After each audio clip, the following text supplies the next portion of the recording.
السلام علیکم ورحمۃ اللہ تعالی وبرکاتہ۔ آج میں آپ کو ایک قرض دار کا واقعہ بتاتا ہوں جو قرض کے بوجھ تلے دبا ہوا تھا۔ وہ قرض کو ادا کرنے کی طاقت نہیں رکھتا تھا۔ قرض مانگنے والے اس پر ٹوٹ پڑے اور اس کے قرض کی واپسی کا مطالبہ کرنے لگے۔ وہ شخص ایک تاجر کے پاس گیا اور اس سے 500 دینار بطور قرض مانگے۔ قرض کی مقدار 500 دینار تھی۔ تاجر نے پوچھا کہ قرض کب واپس کرو گے؟ اس نے کچھ عرصے میں واپسی کا وعدہ کیا۔ اس نے وہ رقم لی اور قرض خواہوں کو واپس کر دی۔ اس کے پاس کچھ بھی نہ بچا اور اس کی حالت مزید خراب ہو گئی، یہاں تک کہ قرض کی واپسی کا مقررہ وقت آ گیا۔ اس کے پاس قرض کی واپسی کے لیے کچھ بھی نہ تھا۔ تاجر آیا اور کہنے لگا کہ قرض کی واپسی کا وقت آ گیا ہے۔ اس شخص نے کہا کہ بخدا میرے پاس کچھ بھی نہیں ہے۔ تاجر کی شکایت پر اس شخص کو قاضی شہر کے پاس لے جایا گیا۔ قاضی بولا، تم قرض واپس کیوں نہیں کر رہے ہو؟ مقروض نے کہا، بخدا میرے پاس کچھ بھی نہیں ہے۔ قاضی نے حکم دیا کہ قرض ادا کرنے تک اسے قید میں رکھا جائے۔ اس نے قاضی سے درخواست کی کہ اسے 1 دن کی مہلت دی جائے۔ وہ اپنے گھر والوں سے مل کر انہیں بتا کر واپس آ جائے گا۔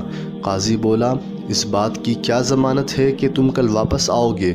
وہ کچھ دیر خاموش رہا اور پھر بولا، میرے ضامن رسول اللہ صلی اللہ علیہ وآلہ وسلم ہیں۔ اگر میں نہ آؤں تو گواہ رہنا میں امت محمدیہ میں سے نہیں۔ قاضی نے اس ضمانت کی قدر و قیمت جانتا تھا، تو قاضی نے اس شرط پر اسے جانے دیا کہ وہ اگلے دن آ جائے گا۔ وہ شخص اپنی بیوی کے پاس گیا اور اسے بتایا کہ قاضی نے اسے قید کرنے کا حکم دیا ہے۔ اس کی بیوی نے پوچھا، قاضی نے آپ کو چھوڑ کیسے دیا؟ اس نے کہا، مجھے رسول اللہ صلی اللہ علیہ وآلہ وسلم کی ضمانت پر چھوڑا گیا ہے۔ اس کی بیوی نے کہا، چونکہ رسول اللہ صلی اللہ علیہ وسلم آپ کے ضامن ہیں، لہذا ہم رسول اللہ صلی اللہ علیہ وسلم پر درود بھیجتے ہیں۔ وہ بیٹھ گئے اور نبی پاک صلی اللہ علیہ وسلم پر درود بھیجنے لگے۔ دیکھیں کیسے مصیبتیں دور ہوتی ہیں اور مشکلیں آسان ہوتی ہیں۔ وہ درود پڑھتے پڑھتے سو گئے۔ اس شخص نے نبی پاک صلی اللہ علیہ وسلم کو خواب میں دیکھا۔ میرے بھائیوں، ہمارے نبی صلی اللہ علیہ وسلم ہم سے بہت قریب ہیں، بس ہمیں دلوں کو پاک کرنے کی ضرورت ہے۔ ہمارے دل ذکر اور درود پاک کی کمی کی وجہ سے سیاہ ہو گئے ہیں۔ اس شخص نے رسول اللہ صلی اللہ علیہ وسلم کو خواب میں دیکھا۔ نبی پاک صلی اللہ علیہ وسلم نے فرمایا، جس شخص نے مجھے خواب میں دیکھا بلا شبہ اس نے مجھے ہی دیکھا۔ آپ صلی اللہ علیہ وسلم نے اس شخص سے فرمایا، صبح حاکم کے پاس جانا اور اسے کہنا کہ میری طرف سے تیرا قرض ادا کرے۔ اسے میری طرف سے سلام کہنا اور کہنا، رسول اللہ صلی اللہ علیہ وسلم فرماتے ہیں، میری طرف سے فلاں شخص کو میرا قرض ادا کرو۔ اگر وہ تیری بات نہ مانے تو اسے کہنا کہ میرے پاس 2 نشانیاں ہیں۔ اس نے عرض کیا، یا رسول اللہ صلی اللہ علیہ وسلم، وہ نشانیاں کیا ہیں؟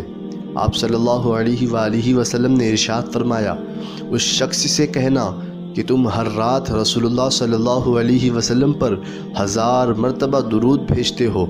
گزشتہ رات تمہیں تعداد پوری ہونے کے تعلق سے شک ہو گیا تھا۔ اسے بتانا کہ تعداد پوری ہو گئی تھی۔ اس شخص کی جان میں جان آئی۔ اگلے دن وہ حاکم کے پاس گیا اور کہا کہ رسول پاک صلی اللہ علیہ وسلم نے آپ کو حکم دیا ہے کہ آپ میری طرف سے میرا قرض ادا کریں۔ حاکم نے پوچھا، تمہاری سچائی کا ثبوت کیا ہے؟ وہ بولا، میری سچائی کا ثبوت یہ ہے کہ آپ ہر رات رسول اللہ صلی اللہ علیہ وآلہ وسلم پر 1000 مرتبہ درود بھیجتے ہو۔ گزشتہ رات آپ کو تعداد میں شک ہو گیا تھا۔ رسول اللہ صلی اللہ علیہ وسلم نے فرمایا ہے کہ تعداد پوری ہو گئی تھی۔ حاکم رو پڑا اور اس نے بیت المال سے 500 دینار دیے اور اپنی جیب سے 2500 دینار اسے دیے۔ حاکم نے اسے قاضی کے پاس جانے کو کہا۔ جب وہ گیا تو اسے اپنی ملاقات کا مشتاق پایا۔ قاضی نے کہا، مجھے تمہاری برکت سے رسول اللہ صلی اللہ علیہ وآلہ وسلم کی زیارت ہوئی ہے۔ قاضی نے اسے 500 دینار دے کر یہ مال لو اور اپنا قرض ادا کرو۔ مجھے رسول صلی اللہ علیہ وسلم کی زیارت ہوئی ہے تو آپ فرما رہے تھے، اگر تم اس کا قرض ادا کرو گے تو روز قیامت تمہیں اجر سے نوازا جائے گا۔ اسی دوران اس کے دروازے پر دستک ہوئی تو قرض خواہ مقروض کو گلے لگا لیتا ہے اور کہتا ہے تمہاری برکت سے مجھے رسول اللہ صلی اللہ علیہ وسلم کی زیارت نصیب ہوئی ہے۔ آپ صلی اللہ علیہ وسلم نے ارشاد فرمایا اگر تم اس کا قرض ادا کرو گے تو روز قیامت تمہیں بخش دیا جائے گا۔ یہ 500 دینار بھی تمہارے لیے ہیں۔ 500 دینار کا مقروض 4000 دینار کے ساتھ گھر پہنچا جبکہ اس کا قرض بھی ادا ہو گیا۔ یہ درود پاک کی برکتوں میں سے ایک برکت ہے۔ درود شریف آخرت کے لیے ہی نہیں بلکہ ہر مصیبت کے وقت باعث رحمت ہے۔